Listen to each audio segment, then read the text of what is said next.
Kilo थोडंसं खाऊन बघणार.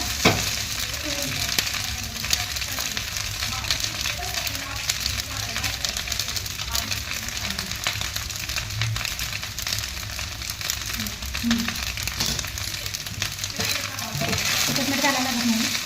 हो, नाही म्हटलं ना तरीही रात्रीचा भात शिल्लक राहतोच आणि नेहमी फोडणीचा भात म्हटलं की घरातले पण खायला मागं पुढं बघतात. तर थोडंसं वेगळं आणि पोरं पण आवडीनं खातील आणि नाश्त्याला पोरांच्या डब्याला पण देता येईल अशा पद्धतीने थोडंसं वेगळा भात बनवलेला आहे. तर इथं मी तव्यामध्येच बनवणार आहे. का ते मी नंतर सांगते.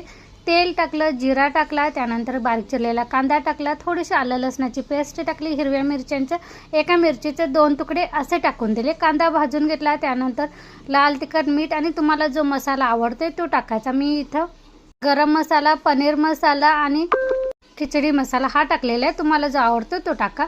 त्यानंतर अंडी टाकायचे, 3 अंडी फोडून टाकलेले आहेत आणि इथं मी अंड्याची बुर्जी करतात तसं करायचं आहे. पण आपल्याला पूर्ण अंड्याची बुर्जी होऊ द्यायचं नाही. बघा, अर्ध कच्चं अंडं शिजत आलं की आपला जो भात असतो की नाही तो फोडून मी असं त्याचा सुटा केलेला आहे. तर तो त्यामध्ये टाकायचा. तर तुम्ही म्हणाल ताई असं कसं, ते काय चांगलं लागेल का?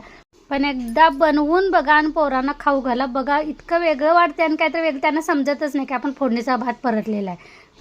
पूर्ण डबा संपवून टाकतात.